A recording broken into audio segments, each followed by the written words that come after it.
Actually ये हमारी शादी 24 मई 2024 को हुई थी, वीडियो कॉन्फ्रेंस के ज़रिए। ये मेरी कज़न है, मेरे मामू की बेटी हैं। कहाँ रहते हैं?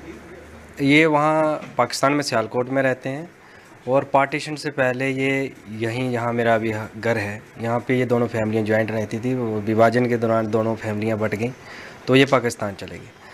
तो उसके बाद हमारे परिवार के बड़ों ने रिश्ता तय कर दिया हमारा बचपन में ही कि हम आपस में रिश्तेदारी करेंगे।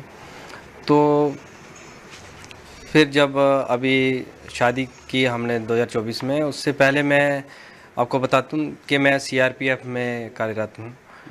तो मैंने अपने विभाग को शादी की अनुमति के लिए सूचना देने के लिए मैंने 31/12/2022 को मैंने एक लेटर लिखा था, और उसको उस लेटर के ऊपर कुछ आपत्तियां लगा के इन्होंने रिटर्न कर दिया। 24 जनवरी रिस्पेक्ट है। तो उसमें मैरिज का कार्ड, शादी कहाँ पे होगी ये, और ये सब चीज़ें उसमें लिखी गई। मैंने उन सब आपत्तियों का निवारण करके शादी का कार्ड लगा के मैंने डिपार्टमेंट को दी। 72 बटालियन सीआरपीएफ सुंदरबनी में कमांडेंट साहब से मैं मिला भी। फिर वो मेरा लेटर जो है through proper channel DIG range, उसके बाद जम्मू सेक्टर आईजी सीआरपीएफ, फिर एसडीजी जेके जोन से होता हुआ वो डायरेक्टेड सीआरपीएफ दिल्ली तक गया। वहाँ कुछ समय लगा, 2-4 महीने 5 महीने का समय वहाँ पे लगा। फिर उसके बाद में वहाँ से एक रिप्लाई आता है, जवाब आता है कि उसके संबंध में उन्होंने लिखा है, मतलब क्लियर लिख के दिया है कि रूल के हिसाब से ये जो है एक सरकारी कर्मचारी को सरकार को सूचित करना होता है, डिपार्टमेंट को सूचित करना होता है। तो मेरे बारे में साफ उसमें लिखा है कि प्रार्थी ने डिपार्टमेंट को सूचित कर दिया है। लेटर है आपके ये पास? लेटर मेरे पास है, ये लेटर है, आप देख सकते हैं। अच्छा अच्छा। इसमें साफ मेंशन हुआ है, अच्छा, कहाँ पे लिखा है? ये लिखा हुआ है कि प्रार्थी ने उल्लेख मतलब इसके संबंध में सूचित कर दिया है। अच्छा, और ये कोई एनओसी कानून है कि शादी से पहले आपको उनको सूचित करना सूचित है? करना है। अच्छा। मैं 24/5/2024 को शादी की है।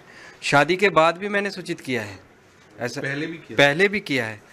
और तो अनुमति वहां से दी गई 30 कि 30 शादी के लिए? जी, ये देखो क्लियर है, 30/4/2024 को डायरेक्टरेट से आया हुआ है कि इसने सूचित कर दिया है डिपार्टमेंट को, और एनओसी का कोई उल्लेख नहीं है इसमें। अच्छा। उसके बाद में ये 24/5/2024 को मेरी शादी हुई। मेरे फादर कैंसर पेशेंट हैं। पहले हमने डेट जो है, उन्होंने सीआरपीएफ ने मतलब किया था कि आप कर सकते हो शादी? जी क्लियर है, ये लेटर है मेरे पास डायरेक्टर डीजी का। अच्छा अच्छा। जी, इन्फॉर्म किया मैंने। अच्छा। फिर उसके बाद शादी करने के बाद भी मैंने इन्फॉर्म किया, मैंने मैरिज सर्टिफिकेट की कापियाँ, अपने वेडिंग कार्ड की, और हालांकि तस्वीरें वो भी मैंने जो है वहाँ पे दी 72 बटालियन में। और टाइम टू टाइम मैं प्रॉपर इन्फॉर्म करता रहा डिपार्टमेंट को। फिर मैंने दरअसल पहले शादी की हमारी डेट 5/11/2023 थी, जो इसमें मेंशन है। तो इस लेटर में भी समय लग रहा था और वीज़ा मिलने में भी देरी हो रही थी, तो उस टाइम पे हो नहीं पाई। फिर ये अच्छा, शादी उस टाइम पे नहीं होगी? नहीं हो पाई, डेट थी जो क्योंकि वीजा नहीं मिला। वीज़ा नहीं मिला। फिर ये लेटर के जो रिप्लाई है 30/4/2024 से डायरेक्टेड से आ जाता है। तो मेरे फादर की तबीयत भी ज़्यादा ख़राब हो गई उस दौरान, कैंसर पेशेंट है। तो दोनों फैमिलियों ने सहमति की और हमने वीडियो कॉन्फ्रेंस के जरिए ऑनलाइन निकाह किया और शादी कर दी हमने।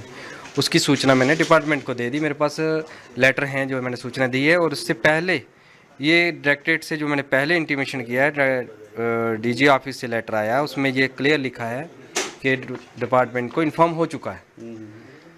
फिर इसके बाद 28 फरवरी 2025 को मेरी वाइफ को वीज़ा मिलता है, वो भारत आती हैं 15 दिन के वीज़े पे। शादी किस दिन हुई थी?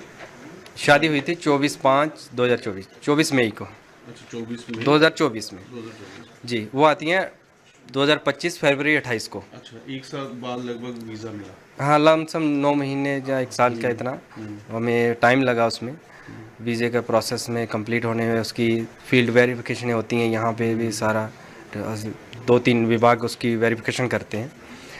तो जब मेरी वाइफ आई तो मैंने अपनी बटालियन को टेलीफोनिकली भी वीज़े की कापियाँ भी मेरे व्हाट्सएप पे आज भी उसकी डिप्टी कमांडेंट के नाम पे, जो जो मैंने भेजा है नंबर पे, आज भी प्रूफ है। तो 25 फरवरी 2025 को मैंने वीज़ा अप्लाई किया, और 26 फरवरी 2025 को मैंने वो पूरे डिपार्टमेंट को इन्फॉर्म किया।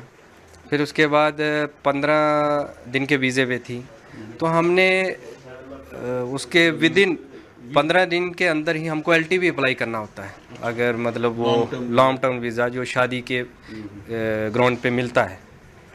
तो हमने वो 4 मार्च को ही अप्लाई कर दिया, 4 मार्च अभी 2025। 25 को। तो 14 तक हमारा विज़िट वीज़ा था। उस दौरान फील्ड वेरिफिकेशन हुई LTV की, और 13 मार्च को जो है हमारा इंटरव्यू FRO के पास होता है, FRO जम्मू के पास।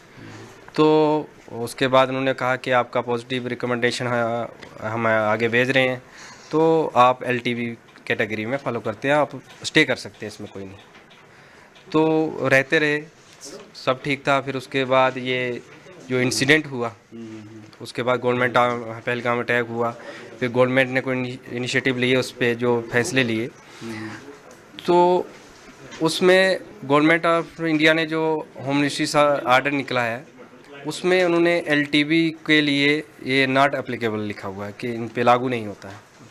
तो हम LTV में आते थे, क्योंकि हमारी रिकमेंडेशन होके इन प्रोसेस में था। लेकिन ये मैं आपको दिखा देता हूँ, ये देखो LTV वैलिड और issue of new visa allowed, LTV yes मिलेगा। और ये deadline of exit India for visa holder, सबको एग्जिट है। LTV जो कैटेगरी में आते हैं उनको, उनके ऊपर नॉट एप्लीकेबल, ये गवर्नमेंट का ऑर्डर जो आया। हम इसके अनुसार ठीक थे, तो अचानक हमें एक एग्ज़िट परमिट आता है, ये FRO की साइट से हमें मेल आता है। मैंने वहाँ बात की, तो थोड़ी देर के बाद वो एग्ज़िट परमिट जो है कैंसिल हो जाता है। तो दूसरे दिन जो है तहसीलदार की तरफ से हमें बोला जाता है, इन्फॉर्म किया जाता है। उसके ऊपर ये आप देख सकते हैं, ये देखो exit permit against application ID number, ये स्टैंड कैंसल, वी आर री एग्जामिनिंग योर केस। ये FRO का मेल है हमारे पास। फिर उसके बाद हमें जो नोटिस दिया जाता है वो दिया जाता है विजिट वीज़े पे, विजिट वीज़े पे, जो तहसीलदार की तरफ से कि आपका विजिट वीज़ा इतने से इतना था। हालांकि हमारा विजिट प्रभातखबर.com, विश्वास वही, रफ्तार नहीं।